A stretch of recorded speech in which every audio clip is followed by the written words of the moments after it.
Hello, I'm Giles Latcham and you're watching Midlands Today.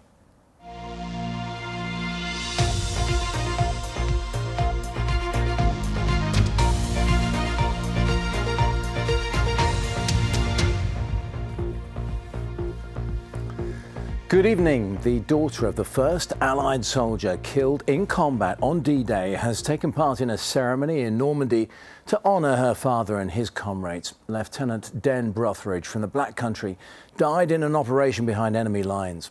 A company from Birmingham has made dozens of beacons which will illuminate the night sky tomorrow evening, marking the 80th anniversary of the landings. Kevin Reid reports. I'm obviously proud of what he did, but the fact that he died was part of war. Margaret Brotheridge was born just 19 days after her father was killed. He'd been leading the first attack on D-Day. He was chosen to go first, and I understand he got drunk as soon as he was chosen because he knew he'd probably be potted first. But if you're in the army, you are trained to do a job, aren't you? Born in Smethwick, Lieutenant Den Brotheridge was one of 181 soldiers who packed into gliders on Monday the 5th of June 1944 in a bid to capture two small bridges in Normandy. They were successful, but Den was hit by machine gun fire and died. This is what makes me very proud of him. They often say, but he was one of us. He might have been an officer, but he was one of us. Now that I find I am so proud about. Margaret has now made the trip to where he was killed as part of the D-Day commemorations. I'm very proud that they all did it. Not just my father, but he couldn't have done it on his own. So for everyone that came and all those that never got back. So I'm very grateful and it's lovely to see the freedom. Elsewhere, Birmingham company Bullfinch have created 75 beacons, which will be simultaneously lit across the country tomorrow. They previously made the torches for the 2012 Olympic relay.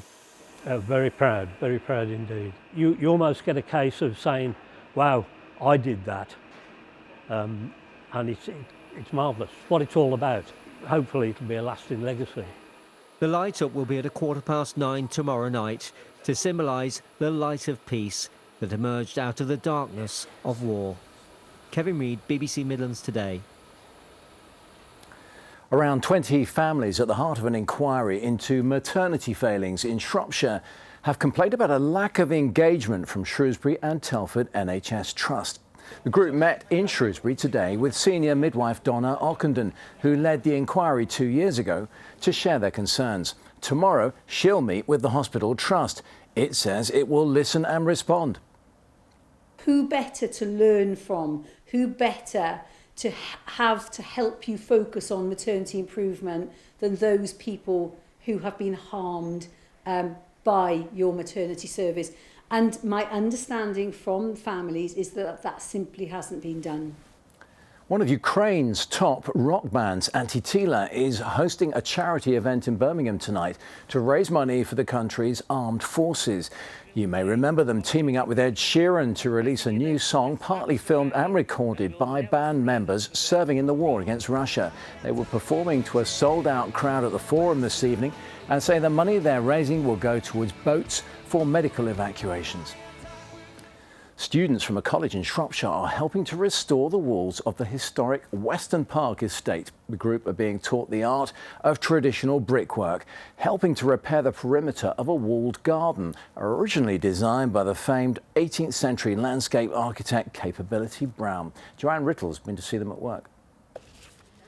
Bricklaying students learning conservation skills to restore 18th century walls at Weston Park on the Shropshire-Staffordshire border.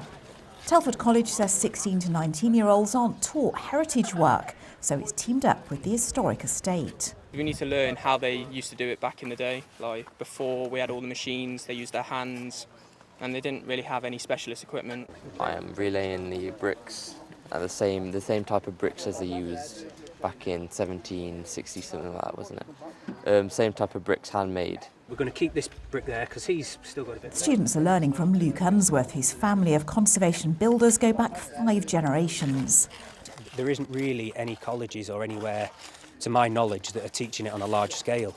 And to my mind, I think it's incredibly important that we kind of keep this skill alive. With a wall surrounding 4 acres, there's lots of repair work to do, so it's hoped students and the estate will work together for the long term. We were able to talk to the construction department there to say, are there ways that we can get some of your students, particularly the bricklaying students, to learn a little bit more about lime mortar rather than necessarily Portland cement, which of course is used in the construction industry, and to find ways that those students could have opportunities to find more out about heritage skills that were required for looking after amazing heritage assets.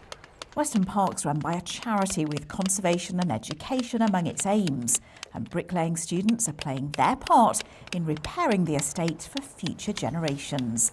Joanne Riddle, BBC Midlands Today, Weston under Lizard. Grey skies over Weston Park. Let's see if there's any sunshine in the forecast, shall we? Here's Shafali. Hello, a very good evening to you. Well, things seem to be looking up initially today. We had the sunshine, we had the lighter winds, but our temperatures didn't respond to that sunshine. Only highs of 15 Celsius. Pretty pathetic, really, for the time of year. But it was all down to the wind direction, which is a cooler direction from the northwest and the west. It's low pressure that's dominating as well still, but we've got this weakening trough that's heading in from the north now. So although earlier it was drier, we're going to see things clouding over from the north with a scattering of showers towards the end of the night, and temperatures down to 7 to 8 Celsius. So it's a lot milder than it was last night when we saw lows of 2.7 at Pershore in Worcestershire. But tomorrow is a repeat of today. Some patchy clouds, sunny spells, a scattering of showers developing through the day, but it's slightly milder, highs of 16 to 17. Summer's still on hold then. We're back tomorrow in BBC Breakfast. Until then, have a pleasant evening. Bye-bye.